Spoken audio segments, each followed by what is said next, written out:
YouTube, back again.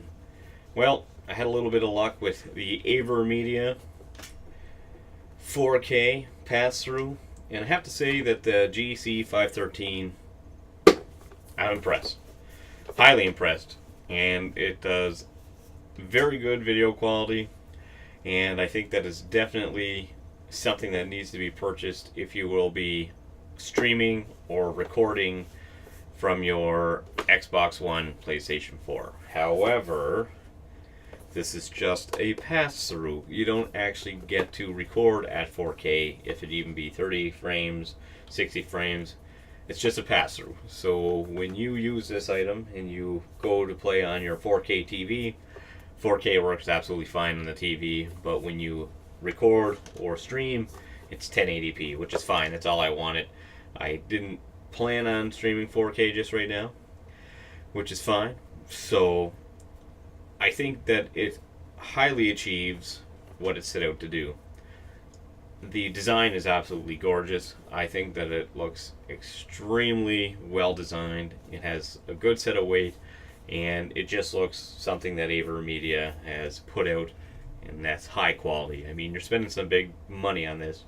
I spent $375 Canadian.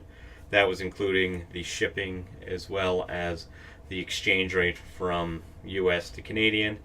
And, you know, it might seem like a high bill to pay. It is a lot of money, don't get me wrong. But just being able to take advantage of playing my system in 4K on my 4K TV and still being able to stream at 1080, 60 frames per second is absolutely good. So what's in the box? Well, it comes with the unit itself. It comes with a USB cable, a 4-pole 3.5 millimeter audio cable, high definition media cable, and a quick guide.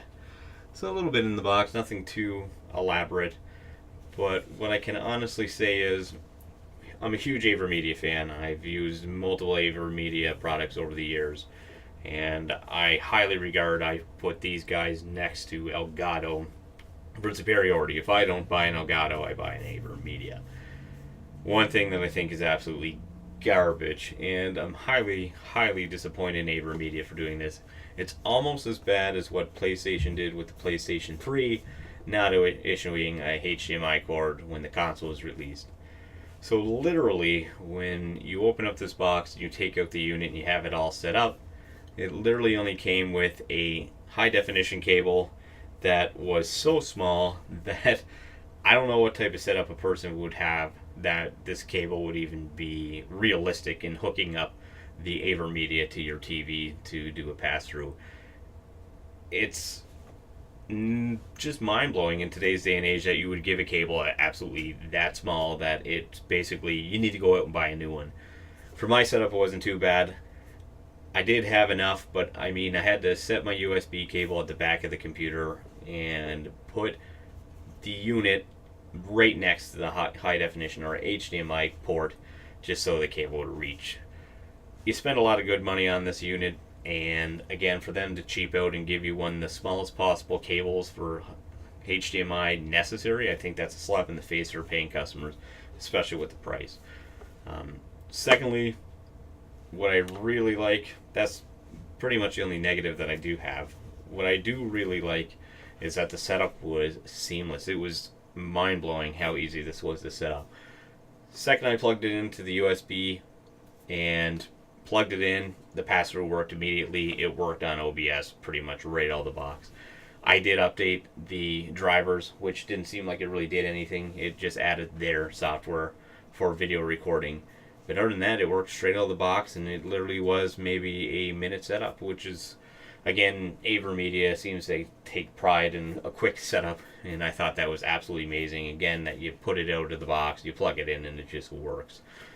A lot of controversy when it comes to this unit because it chose 2.0 USB rather than 3.0. Today's day and age, that's a little bit of a bummer because 3.0 is pretty much required now when it comes to high definition for people that want to play on the same monitor. For me, it's not a big deal. I play on my TV as well, and I do my pass-through on the computer. So if there's a delay on my computer, it's not a big deal.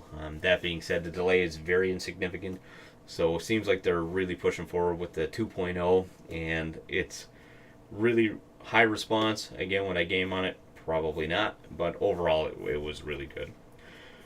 So would I recommend buying this? Well, again, it depends on what your setup is. If you do plan on doing some streaming and you want to get everything that you can get out of the Xbox One X or PlayStation 4 Pro, I would pick it up because it does allow for high definition 4K on your computer screen, or sorry, on your TV screen. Again, one drawback is it doesn't have high dynamic range, which is fine, whatever. That's one setback. But overall, I think it's well worth the price, albeit a little bit expensive. But I definitely enjoyed using it. The video capture was fine, it was clear, and it had an easy setup. But again, disappointed with the high definition HDMI cord.